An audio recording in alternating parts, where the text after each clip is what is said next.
For 12 years, Abraham Goldstein brought cookies and taught chess at the Sunrise Senior Center. Nobody questioned why he always won, or how he could see 15 moves ahead. What they didn't know was that the sweet old man had once been Israel's most feared intelligence operative, and the voice on the phone that Thursday afternoon was about to drag him back into the most dangerous game of all. Welcome to People's Journal Stories. Before we begin this incredible story of hidden identities and international intrigue, tell us in the comments what city you're watching from today. And if you believe stories like this deserve to be told, hit that subscribe button and turn on notifications, because sometimes the most ordinary people carry the most extraordinary secrets. Abraham Goldstein was exactly what a chess teacher should be. Patient, soft-spoken, unfailingly kind. Every Tuesday and Thursday at 2 p.m., he arrived with his worn leather case and homemade rugelach, teaching elderly residents the intricacies of the game. Chess is like life, he would tell his students, moving pieces with practiced precision. Think 3 moves ahead, minimum. His students loved the philosophy. None realized they were receiving tactical training from someone who had used those same principles to stay alive in Beirut, Damascus, and Tehran. Abraham's life in Chicago was deliberately mundane. Modest apartment in Rogers Park, weekly grocery trips, 2 social relationships, Mrs. Chen upstairs and Father Murphy from the local church. For 15 years, he had been the perfect American retiree, quiet, helpful, invisible. That Thursday started like any other. Abraham arranged the chessboards, waited for his regulars. Gladys Peterson, 86 and sharp, claimed her usual spot by the window. Harold Kim, retired engineer who thought he understood strategy until he met Abraham, sat by the radiator. "You're too good at this game," Gladys said, capturing one of his pawns. "Are you sure you never played professionally?" Abraham smiled, threatening her queen with his bishop. "Just an old hobby." The truth was, he had once beaten an international master in Prague while waiting to assassinate a target. 23 moves, then a syringe with untraceable neurotoxin in the restroom, then back to discuss opening theory over drinks. Abraham's phone rang at 3:47 p.m. International number, country code he recognized but hadn't seen in 15 years.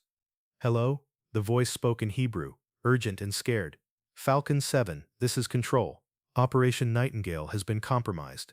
They know you're alive." Abraham's blood turned to ice. Abraham excused himself to the library, closed the door among mystery novels and outdated magazines. "How?" he asked in Hebrew. "Vienna safe house raided. They found archives from the Nightingale years, including exit protocols for all surviving operatives. Operation Nightingale, Mossad's most successful infiltration of Palestinian terror networks. 5 deep-cover operatives who had spent decades preventing attacks. Abraham had been Falcon 7, field coordinator. 3 teammates were dead, 1 killed in Beirut, another in a car bombing meant for Abraham. The 3rd vanished in Damascus. Abraham was supposed to have died in 1999, a staged cafe bombing in Jerusalem. Real funeral, real mourners. His wife Rebecca had remarried, moved to Canada, never knowing the truth. The others, Eagle 2 missing from Amsterdam. Signs of struggle. Abraham understood.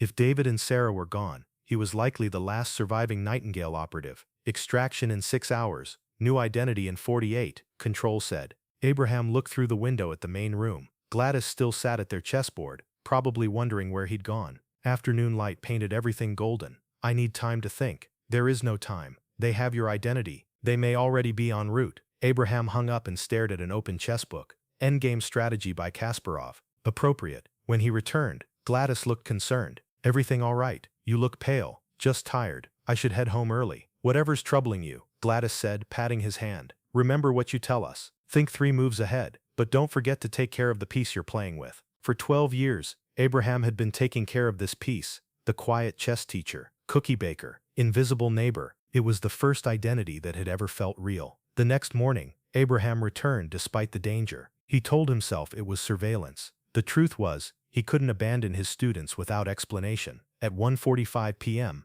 Dorothy Martinez, the center's director, approached with 2 men in dark suits. "Abraham, these gentlemen are from the State Department. They'd like to speak with you." The men weren't State Department. Their bearings said military or intelligence. Their expensive suits suggested private contractors. "Mr. Goldstein," the taller man said with a slight Lebanese accent, "we're conducting a routine background check. Your name came up as a reference." Abraham smiled politely. I think there's been a mistake. For 10 minutes they asked standard questions. Abraham answered honestly. His current identity was documented and verifiable, but he watched them carefully, memorizing faces, planning. Then the shorter man spoke. Have you ever been to Beirut? Tourist trip to see ancient ruins. 1994, maybe 1995. The men exchanged glances. Abraham had just confirmed what they'd come to verify. As they prepared to leave, Gladys entered for her chess lesson. Are these friends of yours, Abraham? The shorter man looked at Gladys with interest. How long have you known Mr. Goldstein? Ice formed in Abraham's stomach. Professional killers might spare an elderly woman if she knew nothing useful. But if Gladys revealed something, about 12 years. Abraham's our chess teacher. Wonderful man. After the men left, Gladys sat down at their board. Strange men. They didn't look like government workers. What made you think that? 30 years as a nurse teaches you to read people. Government workers are tired and underpaid. Those men looked expensive and dangerous. Abraham looked at Gladys with new appreciation. You're very observant. Are you in trouble? Abraham considered telling her the truth, but truth would put her in danger. Nothing I can't handle. But he knew that wasn't true. The hunters had found him. That evening, Abraham called control. I need immediate extraction. Thank God. Team standing by. Can you reach O'Hare? Negative. They made contact. 2 operatives. Definitely professionals. They interviewed me this afternoon. Pickup location. Abraham had been thinking about this. Standard extraction would be a predetermined location away from known addresses.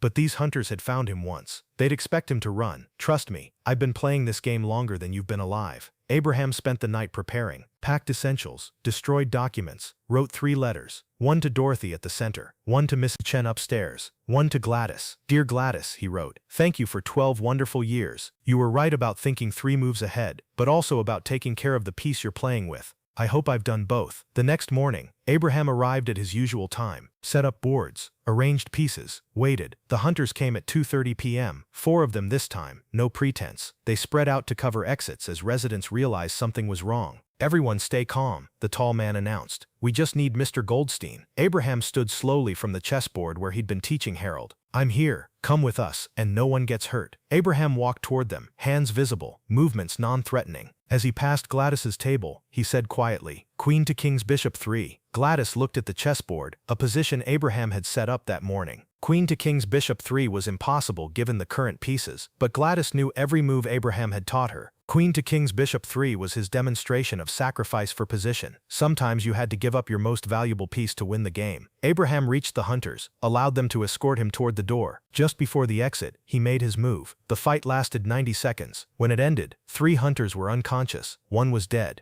Abraham had been shot twice but was standing. In the ambulance, a man in an expensive suit sat beside Abraham. Falcon 7, this is Control. We've been waiting to officially bring you home. Abraham looked back at the senior center, where Gladys was giving a statement to police. She caught his eye, smiled, then made a subtle gesture, moving an invisible chess piece. Queen to King's Bishop 3. Message received. Abraham Goldstein officially died of complications from gunshot wounds. The Chicago Tribune described him as a beloved volunteer who died protecting senior citizens. In Israel, a man named Avraham Ben David began teaching Mossad trainees about long-term cover identities. His first lesson, the identity you create isn't just a disguise, it's a life. And if you're not careful, that life becomes more real than the one you left behind. He kept a chess set in his office. Late at night he'd work through problems, complex endgames where a lone king had to evade attackers while protecting the pieces that mattered most. Difficult positions, but not impossible. You just had to think 3 moves ahead. Abraham's story reminds us that heroism often requires sacrifice, and that sometimes protecting others matters more than protecting yourself. This fictional tale honors those who serve in shadows, carrying secrets that keep others safe.